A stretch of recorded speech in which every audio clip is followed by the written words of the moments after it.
Welcome to Behavioral Health Today, a podcast brought to you by the Triad Network. This podcast is designed to share trending topics occurring within the world and our communities and bring them a behavioral and mental health perspective. Welcome to Behavioral Health Today. I'm your host, Peter Fenger, and my guest today is Mo Edjlali. Mo is the founder and CEO of Mindful Leader, the world's largest provider of mindfulness-based stress reduction training. A former computer engineer whose career began at NASA and in the tech world, Mo turned to mindfulness after a startup collapse led him to explore meditation's transformative power. Since then, he's led certification for over 550 facilitators, launched the global Meditate Together community, and has become both a leading voice for and critically about mindfulness. His new book, Open MBSR, reimagines the future of mindfulness with a trauma-aware, inclusive, and community-driven approach. In our episode today, we'll explore Mo's journey into mindfulness and his bold reimagining of its future, examining how modern mindfulness may cause harm through retraumatization, commercialization, and elitism, while also uncovering new trauma-aware, community-centered, and open-source approaches that return mindfulness to its roots of healing, freedom, and agency. Well, welcome, Mo. I'm so excited to have you on our show today. Welcome. Excited to be here. Thanks for having me, Peter. Yeah, likewise. I've had a lot of fun researching your platform, Mindful Leader, and I've also had some fun looking into your book, Open MBSR. So talk to me a little bit about this journey that you've had and maybe the turning point that brought you into this world of mindfulness. Sure thing. I think for me, I was one of these kind of hot shot. When I graduated computer engineering, came out before the .NET bubble kind of collapsed in 1998, worked for eccentric consulting very quickly, career-wise, professionally was very successful, left eccentric to make 3 times more, worked for a small company that got bought by a bigger company, got by a bigger company, and eventually went off to start my own company. And this was in my like mid 20s, mid to late 20s. And the company, we had tremendous success, went from 0 to 30 people in 3 years, became a multi-million-dollar company, bootstrapped the whole thing. And then I was sort of this whiz kid, boy wonder in this niche field and thought I had everything figured out. I hired a business coach to help me be a better leader. He said my employees are like horses. One set will take you from point A to B. You could put them down to get a fresh set to go from point B to C. And I really embraced this kind of ruthless, sort of aggressive approach to business. And it seemed to be working on paper. And then the economy turned 2008, 2009. We were over leveraged. And I went from being a Microsoft poster boy, like a lot of the work we did was with Microsoft, and they literally had me on their posters across Washington, D.C. when they did a big event here. People were taking pictures and sending them to me saying, hey, I wrote the Metro with you today. From this poster boy, whiz kid, boy wonder, guy who financially I was more successful than the people in my peer group and from my neighborhood. And suddenly I got flipped upside down, got wiped out, lost everything just like that. And I had to ask myself, what's this all for? And in that journey, I was still acting in that real jerky kind of way. I don't know what language is okay to say here. There's other words to describe this. I wasn't a very nice person. And I had the company to kind of justify acting like that, but when the company collapsed, I was still acting like that. And I asked myself, Mm. what's the whole point of this? Like, what am I doing? Who have I become? Like, I don't like this guy. Like, I wouldn't hang out with myself. And suddenly I went from, thinking I had all the answers to realizing that there's some things that I don't know. And Mm. it really opened me up to explore and to search. Yeah. Life finds a way for us to get an awakening. And it sounds like, maybe after the company, you had this opportunity to sort of reflect on yourself. We saw that again within COVID, right? We had this ton of time for folks to kind of sit with themselves or sit in silence and kind of reflect upon it. And that can be kind of difficult. But you turned your reflection into creating your platform. I know your platform, Mindful Leader, is #1 in MBSR training. You also have 300,000 community members. Share with our listeners more about your platform. Yes, and so, I believe we've got a large following there. In our organization, Mindful Leader, we do offer multiple services, and so MBSR is one of them. It is the most scientifically researched mindfulness-based program out there, started by Professor John Kabat-Zinn at the University of Massachusetts in 1979, and so it was very early on, one of the pioneering frameworks around mindfulness that really led to its adaptation. John Kabat-Zinn was on Oprah like years ago and other things, and really kind of helped give a spotlight to mindfulness in this way that most people hadn't thought of it. And so we got involved with MBSR in February of 2020. We had this crazy idea of teaching things online using this weird thing called Zoom that most people hadn't heard of. And so our timing, quite honestly, making that shift and also being daring, like being willing to say, Right. hey, like, let's try this. Cause a lot of people thought, said it wasn't a good idea and put it in more kind of frank terms. But we went ahead and tried it and very quickly found that there was a lot of folks out there, especially with the pandemic, that were looking Mhm. for ways to learn about this in different areas all around the world. And so we were able to reach a great many people. And Yeah. so we've got this wonderful MBSR program. We offer other things as well. We have a certified workplace mindfulness facilitator program. We've really been pioneers and leaders in the space of bringing these practices in a workplace setting. And you could imagine all the nuances and considerations when Mhm. suddenly you introduce something like this in a workplace. And we were very early on in that and highlighting the handful of organizations that were doing it. And then suddenly we've had this kind of groundswell. Our Mm. certification program has 550 alumni, including Headspace, Starbucks, the U.S. Army, Navy Federal, like all sorts of organizations, YMCA, across the board. And so we've seen some significant success there. And we offer a thing called Meditate Together that I'm really quite proud of. We just launched the app version. Before, this was just a loosely grouped together community of people who wanted to meditate with other human beings. And we had this global, wonderful group of folks, 24 hours a day, 5 days a week. We'd have a human being on Zoom ready to hold 20 minutes of silence for people to meditate and not be alone. And we launched that during Mm. the pandemic. Mm. And now we've taken that whole thing and built a custom Zoom-like interface with built-in meditations and friending and messaging one another and all these really wonderful kind of community center like features. We're calling it the first global mindfulness community center Yeah. to really emphasize what people will experience. Yeah, that is phenomenal, and sort of a nice legacy to this new life that you've crafted for yourself. Your journey from sort of your first business into this next one shows a lot of growth. And I know that this growth and reflection upon mindfulness has given you a chance to sort of reflect on mindfulness as a whole. And I know you've kind of put some of this thesis into your book, Open MBSR. And one of the things that I thought was very interesting is you're sort of taking this approach that mindfulness isn't broken, but something isn't working. So, talk to me a little bit about how mindfulness is being taught today and what parts of it might be actually doing more harm than good. Absolutely, and in my own journey, just to say it's ongoing. I'm still growing. I think there's always this danger in sort of thinking like, we figured it all out. I've learned that lesson, so I'm constantly growing. And really, in that process of running that organization, I was a pretty terrible person, and I realized that, hey, like, there's other people that might think they need to act, behave, kinda lead a certain way that Mm. just don't know. Maybe they had a bad coach, and so there was an element of, like, how can I right some of the suffering that I caused and hopefully catch others that might be on the same path to realize that, hey, you don't need to be a jerk to be successful, and that, hey, there's other ways to go about this. And for me, these were like practices. These were things that you could do. I approach things from more of an atheistic, agnostic kind of lens, and I don't really subscribe to dogma or gurus. I find all that to be a little problematic, and I'll touch on that, but don't want to focus on that.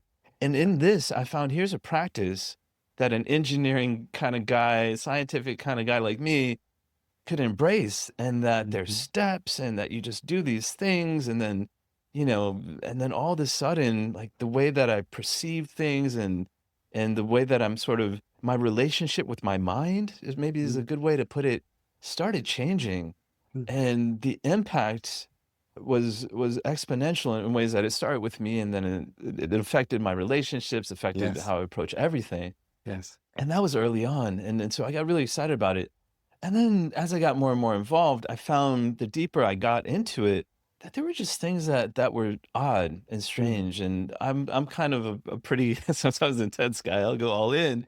So when I got started, I did like a 10-day, 10-hour-a-day silent meditation retreat. I signed up for a year-long course, signed up for another year-long course, got involved with this organization, that organization, that, and just got my hands involved in so many things. And so I was able to sort of see and kind of hear the backroom conversations. And it was at a time this whole thing was emerging.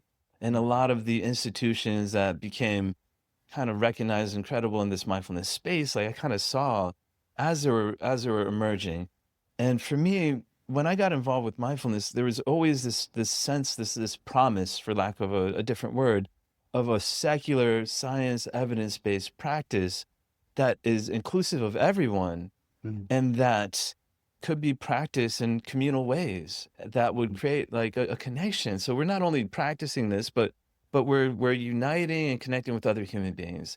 And what I found and really started sort of uncovering about 6 years ago, like I had started looking around, and we host this big thing called the Mindful Leader Summit. I forgot to mention that too. It was one of Yes. the many things we do. Great Yes. 4-day event, the intersection of science, leadership, and well-being. And what I noticed kind of looking out there was that there were critical voices and critiques of the field, but that they were silenced. There wasn't really a space, and there wasn't really a welcoming attitude towards debate. Debate is a dirty Mm, word in the mm, mindfulness field mm. for whatever reason. And so there wasn't really, and I tend to be a critical thinker, provocateur sometimes. And so I embrace the critics. And when I embrace these critics, people like Ron Purser, who wrote a popular book about mindfulness, Professor Candy Brown, who wrote a book about debating yoga and mindfulness in schools, were two of the folks who had a lot of impact. Jamie Kucinich, who wrote a book, Mindful Elite. And so just a lot of folks, they wouldn't get airtime, and they were often just kind of pushed out of the conversation. And so I embraced them, and I found it super energizing, so much so that I had a lot of these folks come speak at the summit that we do. We had a debate, I think we called it a conversation, just so that people wouldn't shut down. Sure. And it was enlivening, it was invigorating, and it was like, wow, there's something here. And the question I kept asking myself is, why don't we have this? Like, why are we in this kind of, what happens when you have an echo chamber? What happens Mm. when you have these weird power dynamics? And the book addresses some of that. Yeah. Yeah. And I think you're really inviting a discussion, when you're kind of putting it in that way. I also see that in sort of trying to provide an avenue for this discourse, you're sort of like putting your heart into the programs on your platform. You're talking about community driven, you're talking about open sourced, you're talking about an opportunity to create discussion, and you've got this in your conference. You're showing this up in your community driven platform. I also think like having the book puts it in a way where it can invite people to sort of take a look at what you've seen, some of the research around it, and try to envision and get creative, right? Right. When we read, it kind of activates our imagination, right? Our creativity. So it kind of puts people in a different space in order to, think of different ideas and new ways to think about things. So I love the approach. And just to kind of go into some of the details here, I know that many people turn to mindfulness for healing, but in your book, you're actually warning us that some practices can sometimes re traumatize. How does it happen? And what is sort of missing in some of these practices? Great question. And to back up a sec, so we do this quarterly pulse report where we just highlight a lot of the stuff that's out there. And you might have seen this too. The WHO released statistics saying that 1 out of 8 deaths in the world right now can be attributed to mental health, whether that's Mhm. suicide or addiction. And so we are on the precipice of what I believe to be the greatest mental health crisis. And your audience is already very involved in this. And so we've got to figure things out. And with the age of AI, with the advancement of change of technology, things are only going to get worse. And I hate to say it, but I feel like I've played with the term of like a mental health tsunami. Like Mhm. we're gonna get hit hard.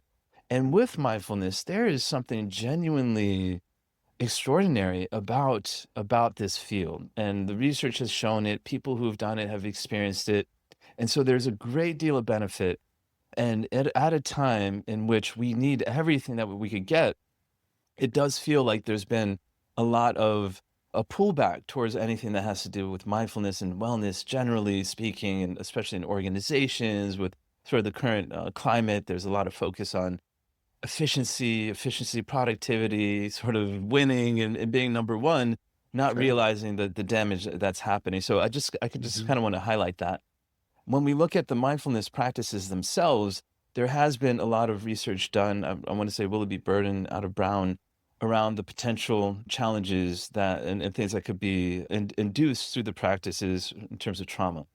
In Mm. particular, she looked at the 10-day, 10 hours a day silent meditation retreats, which are very intense. And there was an incident that she referred to, and that made some news of someone who wasn't in the best mental condition. And I'm trying to find the appropriate language for that. And please forgive me if that's not the best way to put it.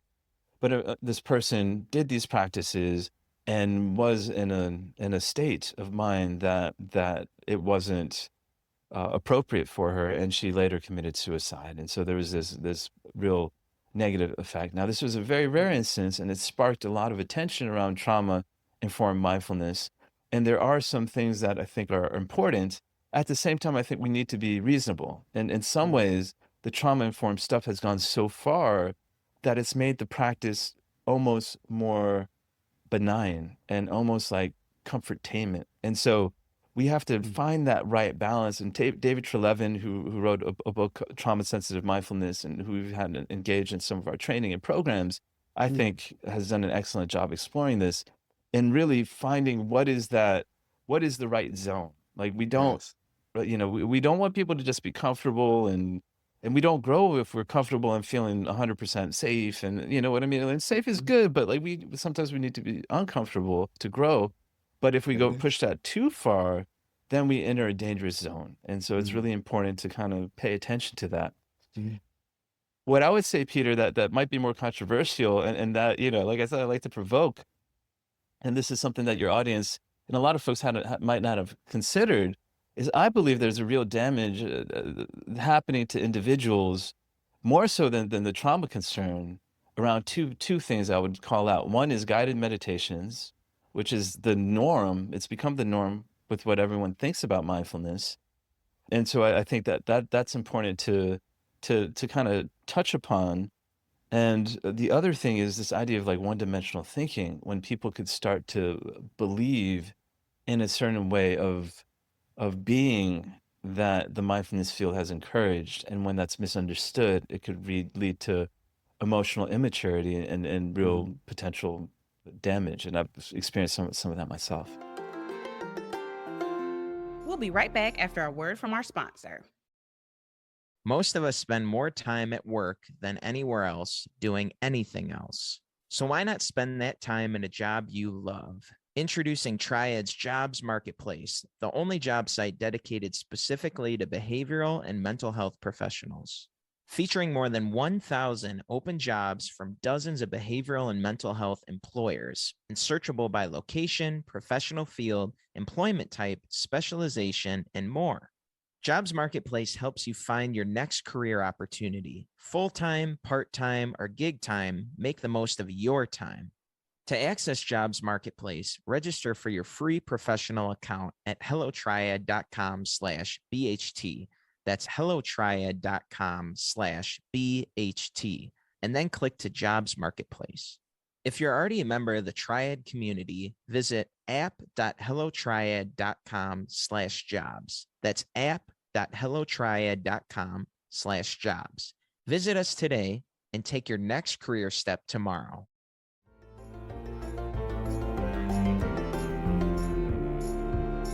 Yeah. Yeah, you're highlighting some really good points. To go back sort of to your early point about maybe redefining definitions of what trauma is Is one of the themes that we're seeing is overdiagnosis, and that can sort of lead to issues with identity. But as you're suggesting, when we have an opportunity to reevaluate maybe the definitions of clinical, we can sort of separate the difference between a human experience and one that might be a little bit more clinical.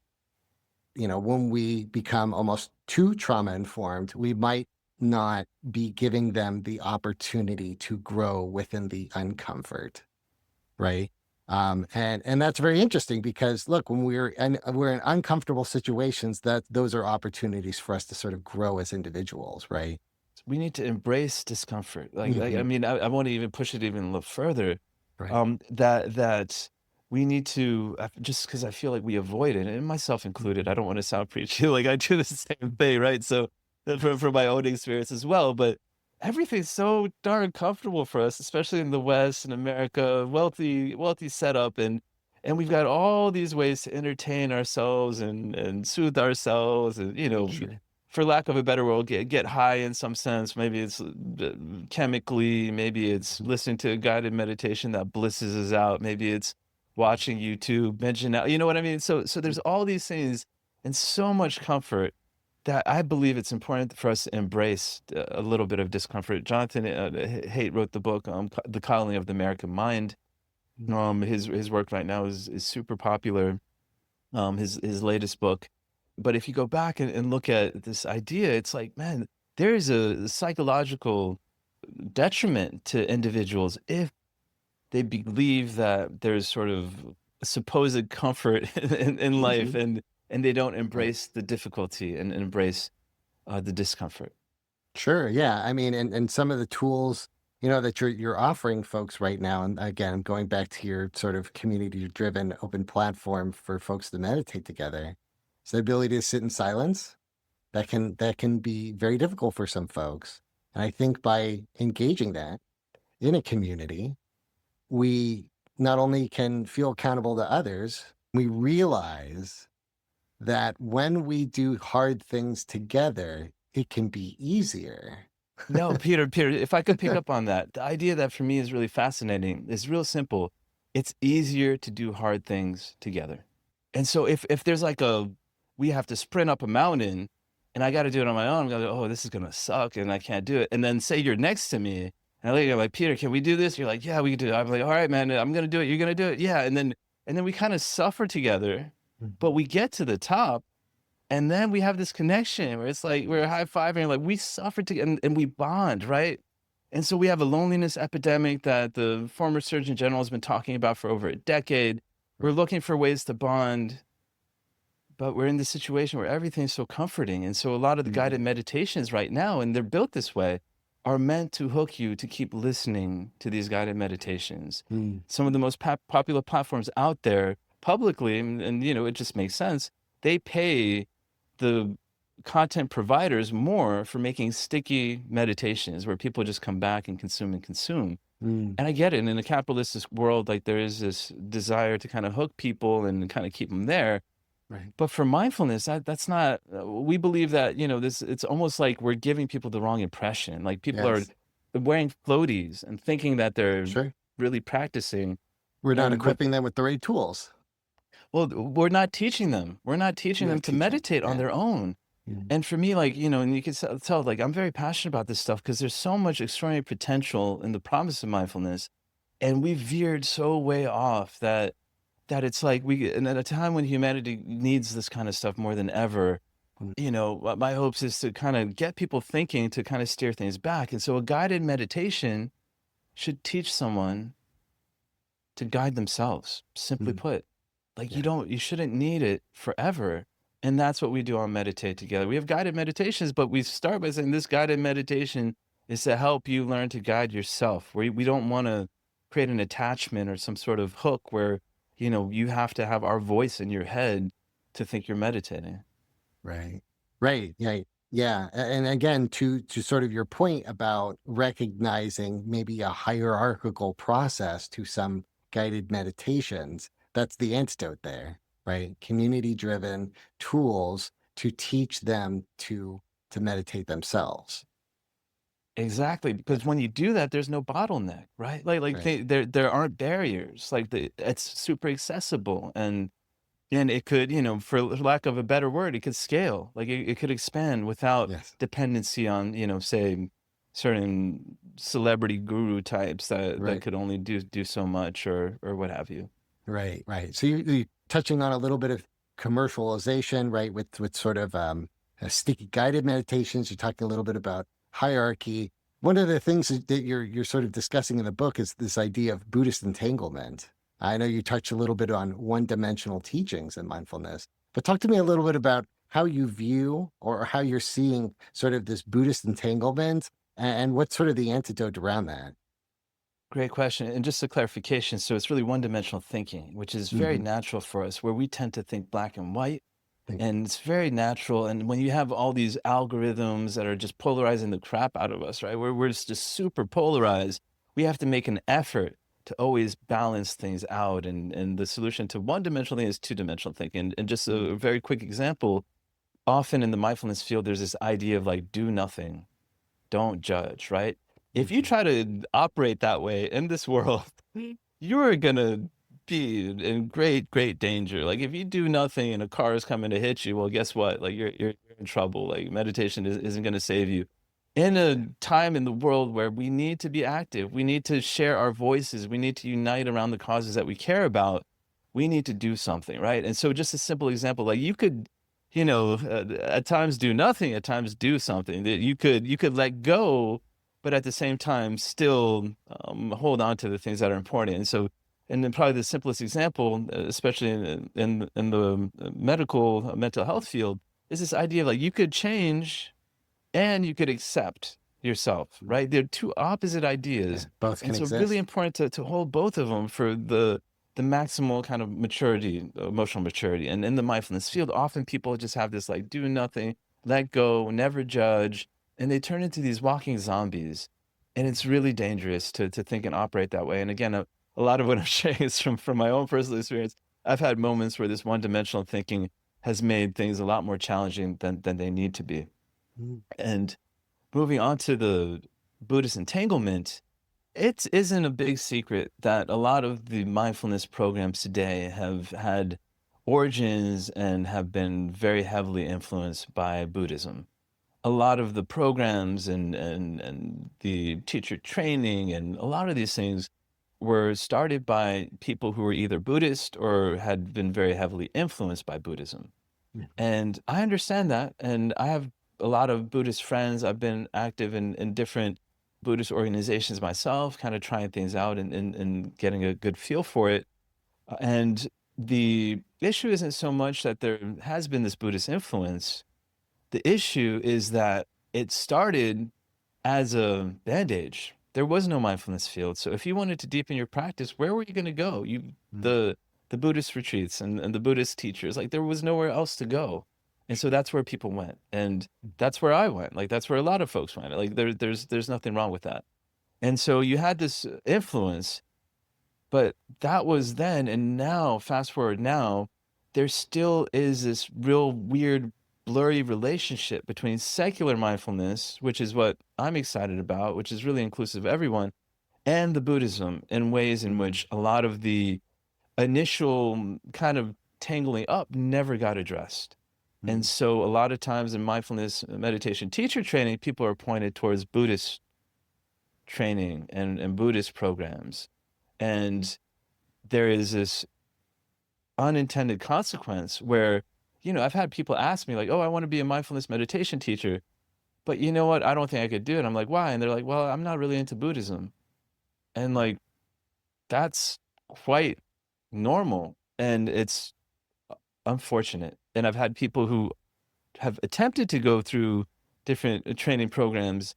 And I myself, like, I'm not Buddhist. Like, there's a lot I appreciate about Buddhism, but I'm not looking to create this field in a way that there's a, preferential treatment of people who are Buddhists. Like, we shouldn't look at someone and say, oh, you're Buddhist, so therefore you're better than this other guy and you're going to be a better meditation teacher, right? Like that doesn't make sense.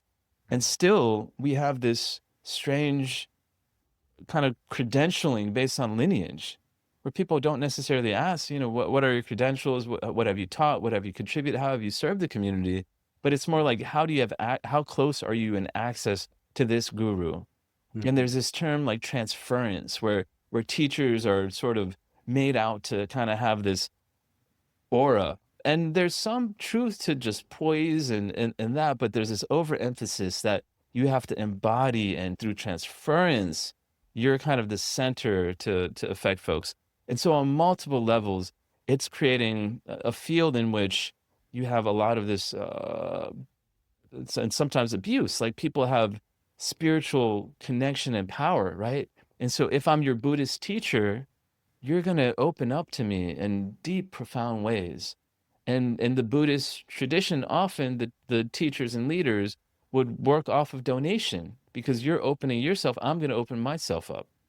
Now what we have is, on Sunday, I'm a Buddhist teacher, and you open yourself up. On Monday, I come back to you and say, hey, I have this $10,000 mindfulness course that I'd like you to sign up for. And we have this connection because of that strong spiritual bound, that you're like, oh, like, of course, yeah, why wouldn't I do it? And so there's this abusiveness of it too, that for me gets really disturbing. And so that's just, there's more obviously in the book about this, but just to give you sort of on the surface, like, this Buddhist entanglement. And Peter, if I may, like the solution is so ridiculously simple. And for me, it's the changing of a concept. Right now, we're recontextualizing Buddhism. Teachers are taught, do not use Buddhist language, believe in these concepts, just turn around and use different language. And so we're recontextualizing. What I'm advocating for is derivation. When you derive, you branch away. And I make the argument that Buddhism itself was derived from Vedic traditions, Hinduism and other influences. It created its own path and said, hey, we're no longer this, we're branching off to become something new. And mindfulness simply needs to do the same thing. Like, we need to really, it's hard because it's so baked in and it's so entrenched. But if we don't address this, I think, the potential of this work won't reach the folks who could benefit from it the most. Yeah, I mean, again, I'd love your perspective of, the real goal of this is really for it to be universally accessible and for everybody to have the tools to do it themselves. What you're recognizing is that, when we call out maybe some of these Buddhist entanglement, you're recognizing that there's a barrier of access. You're recognizing that there's a hierarchy scale to it. And you're trying to recognize that what has been done in the past, we can do again. And by us to derive into something different, we can make it even more accessible, right? Which is the ultimate goal.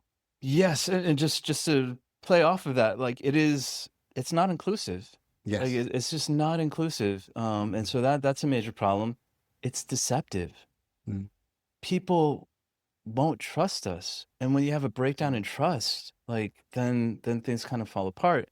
And it's very hard to unify people together around a shared kind of common cause or belief or approach when we can't recognize the origins and respect them and appreciate them, but at the same time say, hey, that's what, Buddhism's cool. Like, there's a lot of benefit there, but what we're doing is not Buddhism. It's pulling from Buddhism, but it's evolving to become its own thing with its own contributors, its own institutions, and its own approaches.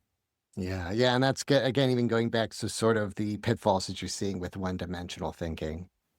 I know you've talked a little bit about commercialism and how technology is sort of shaping our engagement with mindfulness, but I'm curious about, how do you see technology and institutional power shaping our attention and maybe the agency that we might have? Yes. And when we look at the kind of big winners in the mindfulness space, you've got Calm, you've got Headspace, you've got these kind of big organizations. And then you have kind of like the celebrity gurus that have these like massive followings and these cult-like devotees. And my background is technology, and I think technology could be extraordinarily helpful and useful. However, the incentives often for these organizations isn't the same as where my focus is. The incentive is to keep people subscribed, keep people kind of hooked, to kind of really develop almost a dependency of sorts. Now, I don't want to be a hypocrite. We've got a platform that competes with Calm and Headspace, Meditate Together. But the difference is our meditations are meant to help people meditate on their own. And for us, the hook, for lack of a better word, is the community.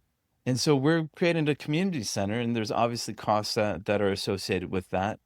And so instead of being hooked to me and my voice and, I don't know, Matthew McConaughey or Brad Pitt, we're hooked to each other and we're transparent about that. And so for me, it feels like, there are these commercial pressures and this capitalistic system, and I have mixed feelings about that. But at the same time, how can we navigate that best and align it with what we're trying to do in a way that we're able to provide something that's valuable, but that doesn't feel potentially like it might take away from the whole purpose of what we're trying to achieve. Yeah. Yeah. And again, I see that within your platform, right? Meditate Together. I was able to create my own account. I was able to go on, and really it's a platform where folks can sort of drop in onto a meditation. It is not, maybe leadership based as some of the guided meditations that you're suggesting.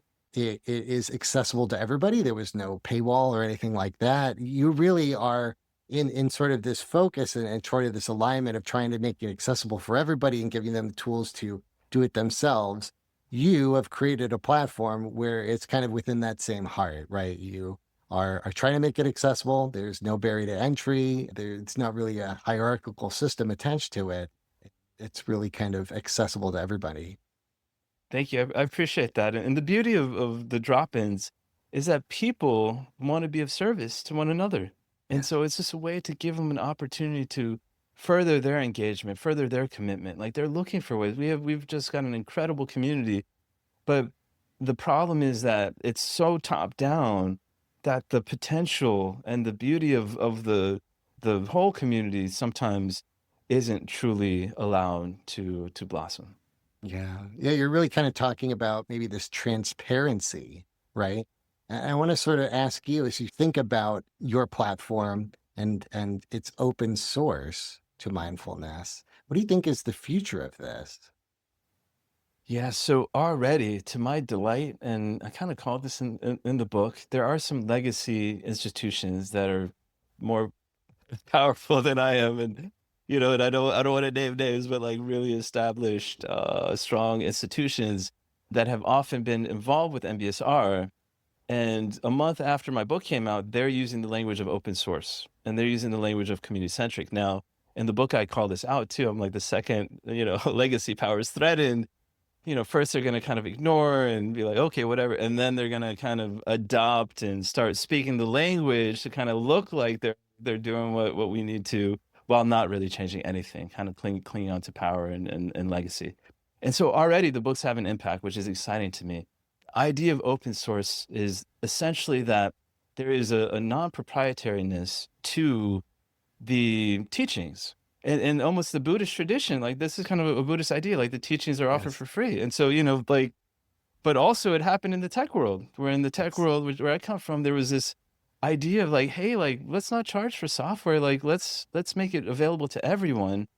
And in the tech world, I feel like we've figured out how to unleash human potential in ways that we've never done ever in human history. Like, and tech's got problems. Like, there's techno-feudalism, monopolistic things, like all sorts of things, mental health abuses that are being driven by technology that need to be addressed. And so I don't want to ignore any of that.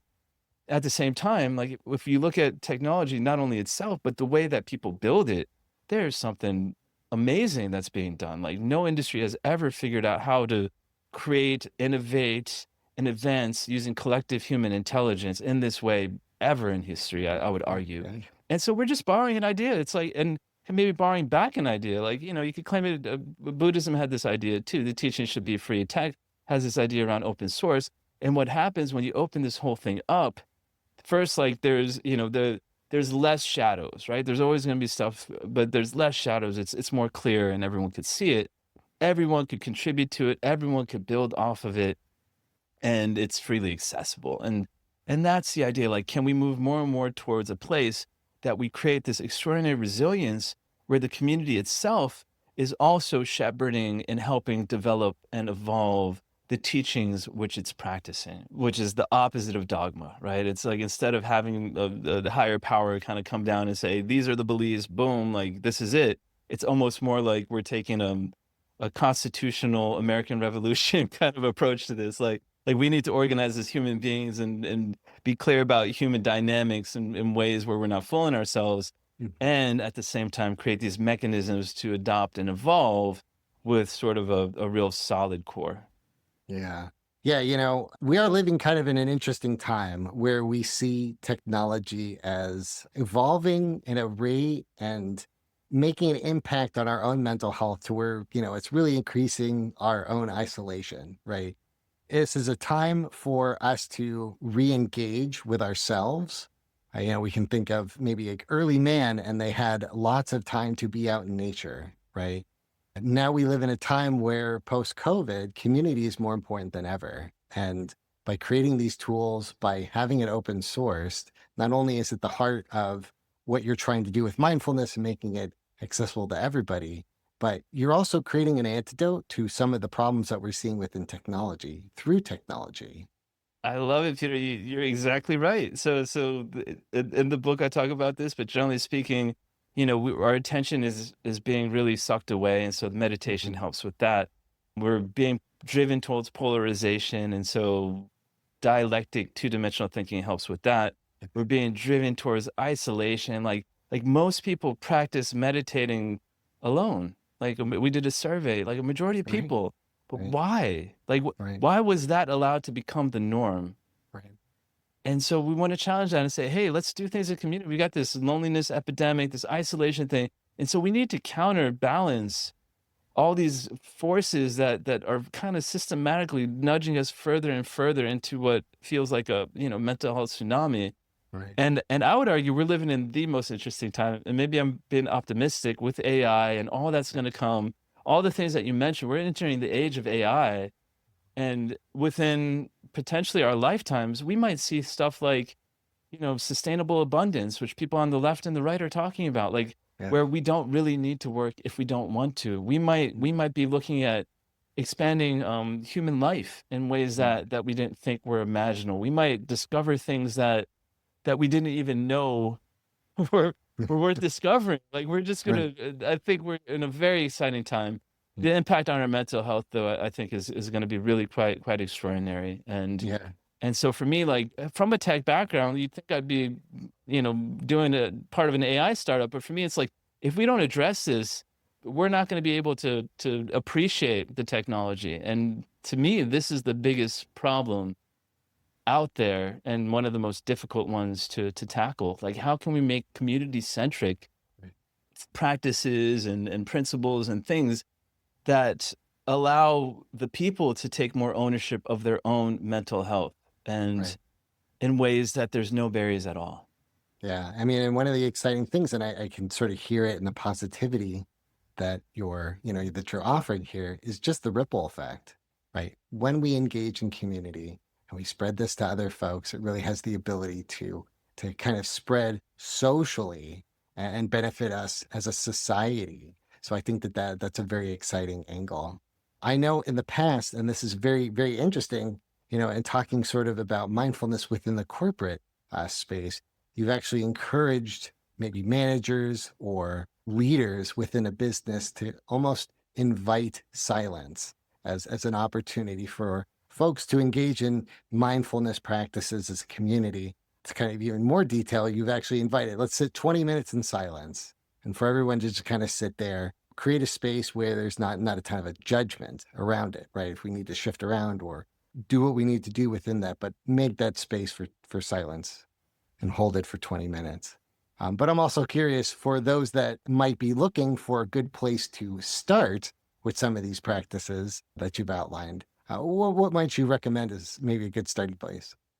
Great question. And just to back up a second, so with the 20 minutes of silence, it is difficult for people to sit in 20 minutes of silence if they don't have a sense of what to do. And so what we want to invite is the idea of creating 20 minutes of silent space.